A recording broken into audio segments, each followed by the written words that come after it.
President. I'm rising to speak on the Northern Australia Infrastructure Facility Bill 2016. And this bill is a great opportunity.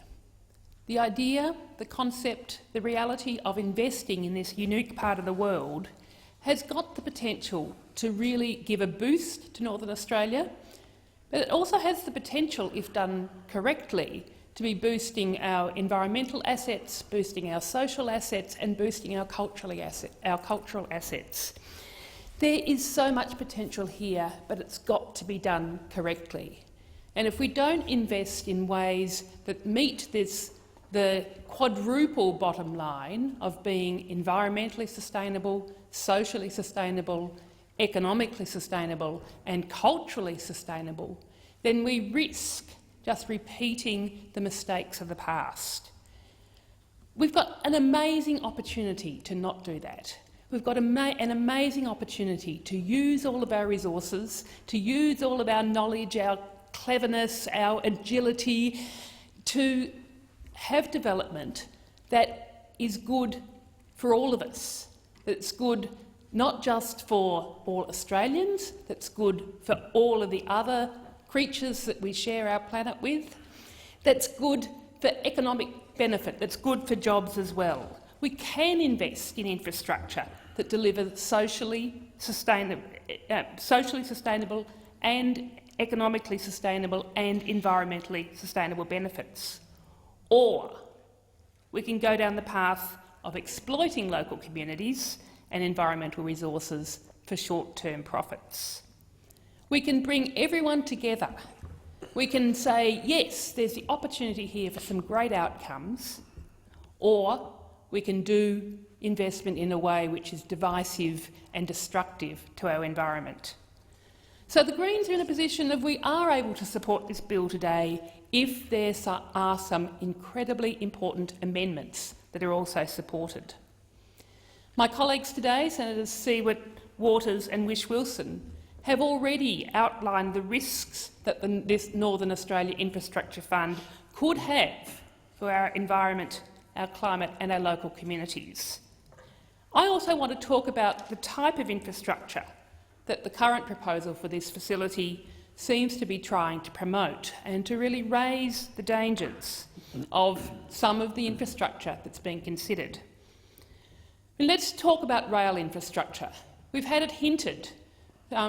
Former Treasurer Joe Hockey was indicating that he thought that this sort of loan facility should be used to fund rail projects to support the massive Adani coal mine.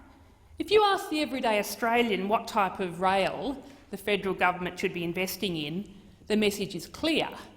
It's commuter rail in our cities, it's regional rail to be connecting communities, to be helping people to be connected together across rural and regional Australia, and as well as support for freight, to be getting freight off the roads and onto rail. All of these sorts of rail investments have got a huge amount of support across the Australian community.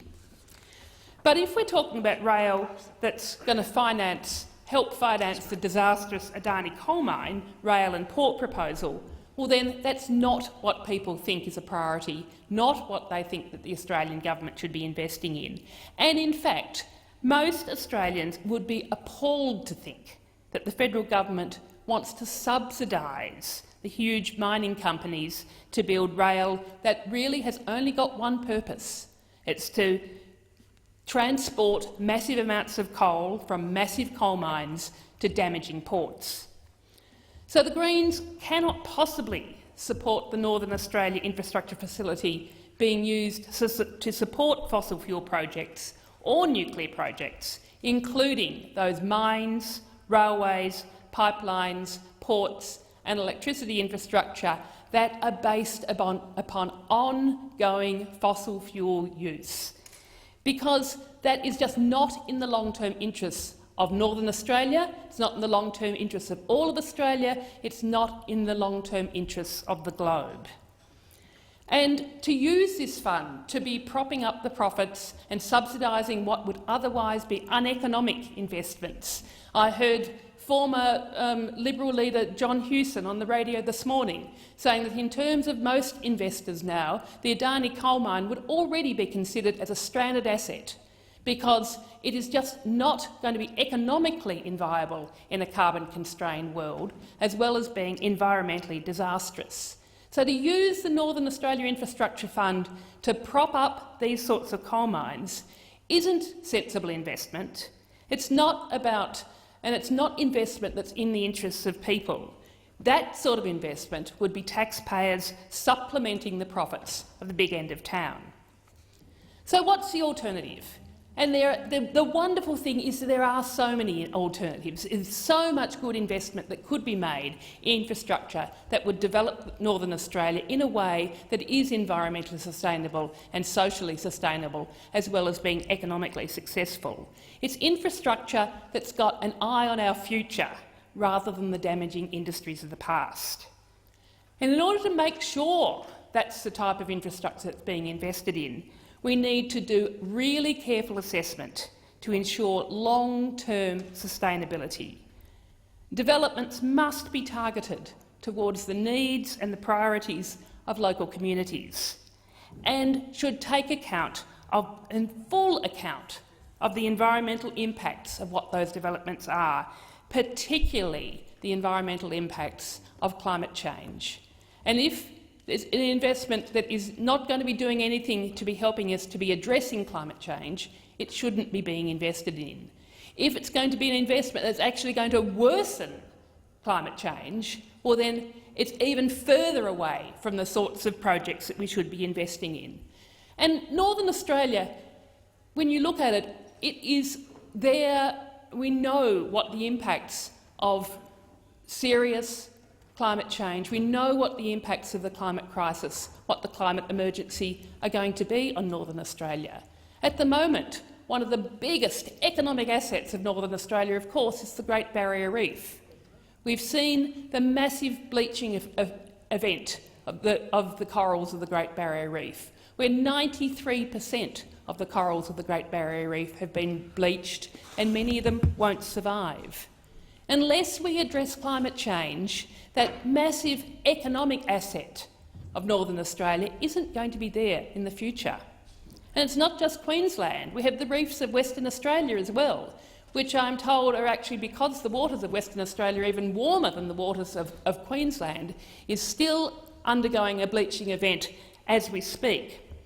These are the real assets that need to be protected, and the only way of protecting these, our reefs of northwestern Australia and northeastern Australia, is to be taking urgent action to be addressing global warming, and that means transitioning to a zero-carbon economy as quickly as possible.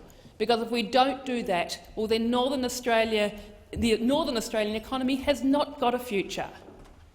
The other part of the world that was focused on and there was attention drawn to in the media over the weekend seems to be a long way away from Northern Australia, and that's Greenland.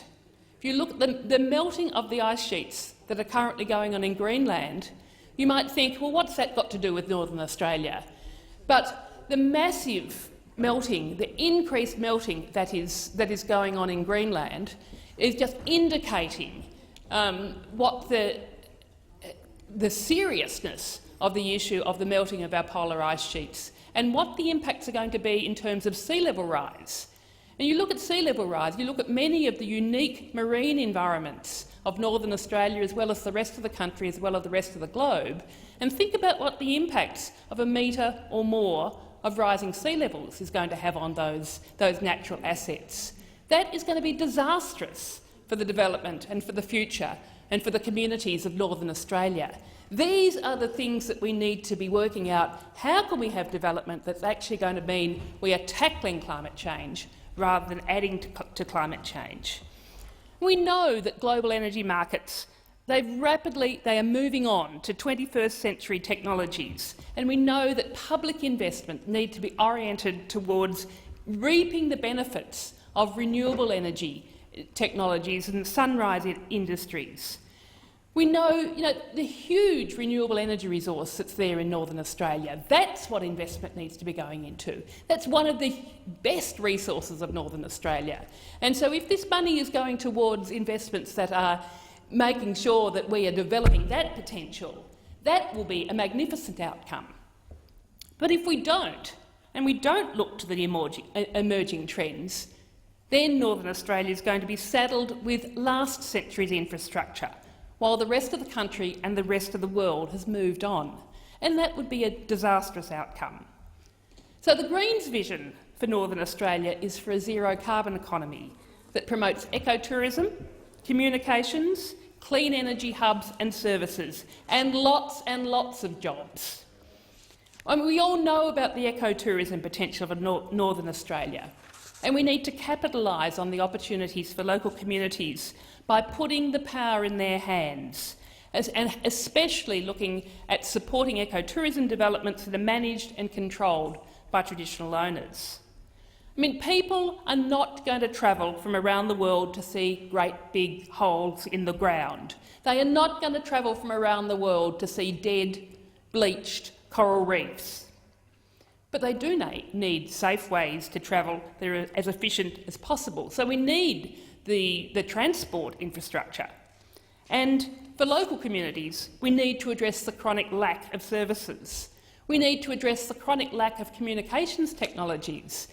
Infrastructure that's actually supporting communication, whether it's physical communication by transporting people by good quality roads, by good quality rail services, by good quality bus services, and then the information communications technology, broadband. Having wonderful communications technology in every community across Northern Australia will do so much to breach the divide between rural and regional Australia and the communications that those of us who live in the capital cities enjoy. That's the sort of investment that needs to be being prioritised under this sort of fund. So they're the sort of investments that the Greens want to see that have got the potential for so much really environmentally sustainable, socially sustainable investment. But we are extremely worried, and this bill gives us no faith that this sort of investment wouldn't instead be using to prop up fossil fuels. So the Australian Greens staunchly oppose subsidies for polluting fossil fuels, and so we will not support the Northern Australia Infrastructure Facility becoming a $5 billion slush fund for polluting industries. Community connections are important. But subsidising rail that's only serving the interests of the coal miners isn't. Subsidising environmentally disastrous mining is not in the interest of Northern Australia. Subsidising massive dams that are unsustainable under a climate-changed world. Subsidising land clearing, destroying the very things that make Northern Australia unique. They are the things that should not be being considered for investment in under this fund. Now, making our transition to 100% renewable energy as quickly as possible is urgent. We are in a climate emergency, a climate crisis, and so we need to bite the bullet and say the fossil fuels that Australia has got need to be kept in the ground. We know that in order for the world to be keeping global warming under 2 degrees or under 1.5 degrees, the vast majority of the fossil fuels that are in the ground need to stay there. 75%, 3/4 of the world's coal resources that are currently known about need to stay in the ground. We cannot afford to continue the exploitation of these unsustainable resources. So that's why the Greens, in the interests of our future, in the interests of the future of Northern Australia as well as everywhere else, are calling for an immediate ban on new coal mines and gas projects, including fracking. Because not only would investment in fossil fuel projects be environmentally destructive, it would be economically reckless. Developing large, illiquid infrastructure for sunset industries is not a good use of public finance. And so we're calling upon the federal government to rule out financing the Adani coal mine, rail and port proposal and other Galilee basin coal mines out of the Northern Australia Infrastructure Facility. And sadly, until that is ruled out, we will not be able to support this facility. Because the Adani mine, the railway and the Abbott Point coal mine expansion would be environmentally disastrous and economically reckless. With the price of coal in structural decline, more than a dozen international and national banks have already ruled out providing finance. But as I said, there are so many other opportunities, so many other investments that would be environmentally sustainable, socially sustainable, culturally appropriate that we could invest in. So one of the things that we need to have as part of this fund is a really rigorous assessment process to make sure that any investments that would be approved really tick all the boxes, not investments that would be propping up otherwise damaging and uneconomic projects. I mean, we should be able to get this right. We should be able to find projects that do tick all those boxes, that do bring us together, that are serving the interests of communities now and communities into the future, that are serving the interests of communities as well as industry, that are serving the interests of our precious environment as well as economic development. So the Greens' amendments to this bill we think are absolutely critical and essential for it to be supported. The first of those amendments is that the bill should be amended so that any project that is substantially linked to fossil fuel or nuclear projects, including mines, railways, pipelines, ports or electricity infrastructure, should not be funded under this infrastructure facility. We want to amend this bill to ensure that all proposals are subject to a rigorous, independent cost-benefit analysis, which includes all the environmental, climate change-related, cultural and social costs. We propose to amend this bill to ensure that the federal government can't delegate its responsibility for project approvals under the Environment Protection and Biodiversity Conservation Act to state and territory governments. This is national infrastructure that's being considered here, national funds that should go into it. They should be assessed against national environmental legislation. And finally, we are proposing to amend this legislation to ensure that the investment mandate for the Northern Australia Infrastructure Facility includes the requirement that all proposals are consistent with the principles of ecologically sustainable development. We reckon with these amendments we would have a terrific opportunity to really, as I said, be bringing everyone together, to be having development that everybody can agree on, that everybody recognises is in the interests of us all, interests of Northern Australia, the rest of Australia, all of the other environments, all of the other plants and animals that also have got an interest in this, in what happens in Northern Australia, and in the interests of the peoples of the globe. We've got the opportunity to do things differently here in this parliament, to be saying all of these issues matter. Every aspect of investment proposals matter, not just whether you've got jobs. You can have good jobs, but you can have jobs that are very destructive. There's the opportunity here to be having investment that can deliver for our environment, can deliver for our people, and can be delivering things that are economically sustainable as well.